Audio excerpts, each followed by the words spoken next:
Okay, gang, we are on lesson 4 of module 7. This is a monster of a module. It really feels like it's taking forever, huh? This lesson is about John Adams' presidency, and then the next lesson will be about Thomas Jefferson getting elected, and then we'll finally move on to the next module. Okay, so John Adams does win the election of 1796. He becomes the second president of the United States, and you'll notice that this is highlighted, so that's going to be a test question at the end of the module. John Adams was a member of the Federalist Party, which was the same party as Hamilton. Even though John Adams and Hamilton didn't like each other, they were members of the same party. Now, back then, whoever won the most electoral votes became the president, and whoever came in second was the vice president. And in this case, the man who came in second was Thomas Jefferson. But of course, Jefferson was a Democratic Republican. So they are from different parties, but yet they are serving in the same administration. I have over here in the bracket on the right, how is this scenario different from what we do today? Well, luckily we just had a presidential election, so this is fresh in your minds. Today, we elect a president and vice president on the same ticket, and they're in the same political party.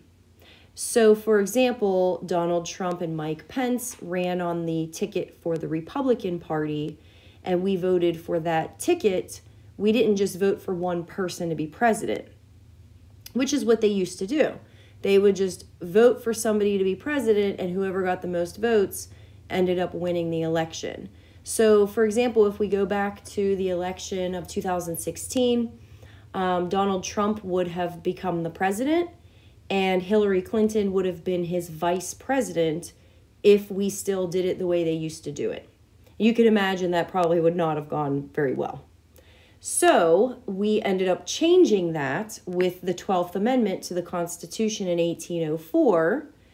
And really, this election, this 1796 election and this administration with Adams and Jefferson was one of the reasons we passed the 12th Amendment to change the way we elect president and vice president.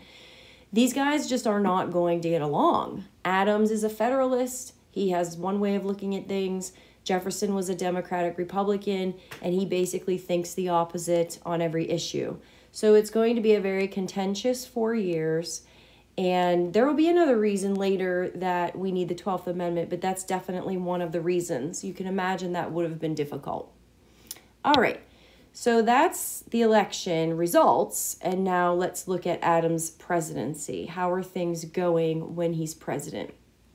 Well, just to let you know what's going on in the world at the time, Britain and France were fighting a war. Big surprise. They seem to do that from time to time. And the U.S. had been sending ships over to sell things to the British, for example, and the French were attacking those ships. We were not involved in the war, but we were obviously selling things to the British, and the French wanted to stop that from happening, so they were messing with our ships. And the United States in general just wanted to improve relations between the U.S. and France. So President Adams sent diplomats over to France to talk to them about this, improving relations and getting them to stop messing with our ships. Now, this is where it gets interesting. Our diplomats show up, and one thing leads to another, and it becomes known as the XYZ affair. So, number 2 asked you to describe those events. First of all, the French foreign minister, his last name was Talleyrand, would not even meet with the American diplomats. And that is a slap in the face, really.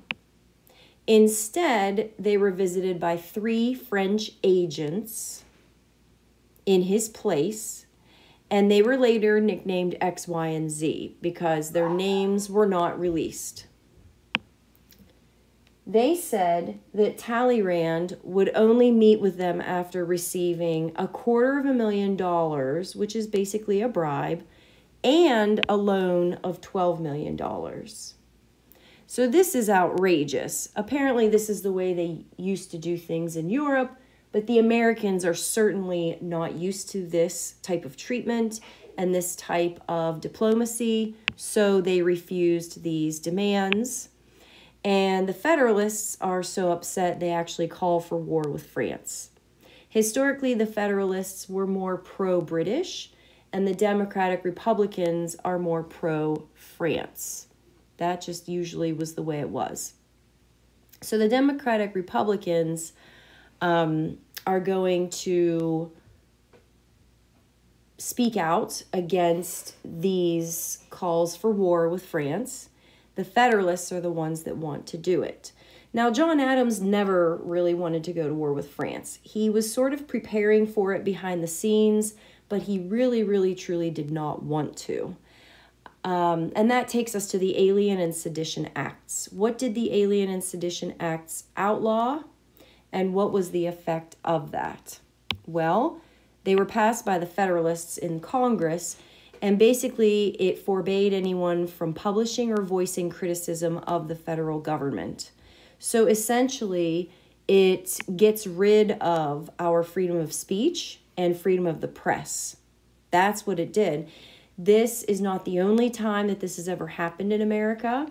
It was the first time that it ever happened, but there have been other times of emergency, usually during war, like the Civil War and World War I, for example. Those are other examples in our history where laws like this were passed that took away our freedom of speech, because the administration and the Congress at those times claimed that it was a matter of national security, that you could not have people speaking out against the government and the wars that we were in at those times. Now, keep in mind that we weren't even in a war at this point. There was just a possibility that we would go to war, and the Federalists were so concerned that the Democratic Republicans would speak out against it and cause a problem that they passed these laws. So why were they passed? The answer to number 2 then is to crush opposition to the war and to keep the Republicans from criticizing the government. So that's a pretty big deal. I imagine that all of you out there would be upset if your freedom of speech was taken away, if your government was thinking about going to war and they didn't even allow you to criticize that idea. These acts ended up expiring after a few years. They were not renewed or anything like that, which has been the case every single time that laws like this have been passed. But I just want to let you know that this is possible to happen. Just because you have freedom of speech does not mean it cannot be taken away under certain circumstances. All right, so that is John Adams' presidency. Spoiler alert, he's not president for very long, but we'll get to that in the next lesson. Let me know if you have any questions about that.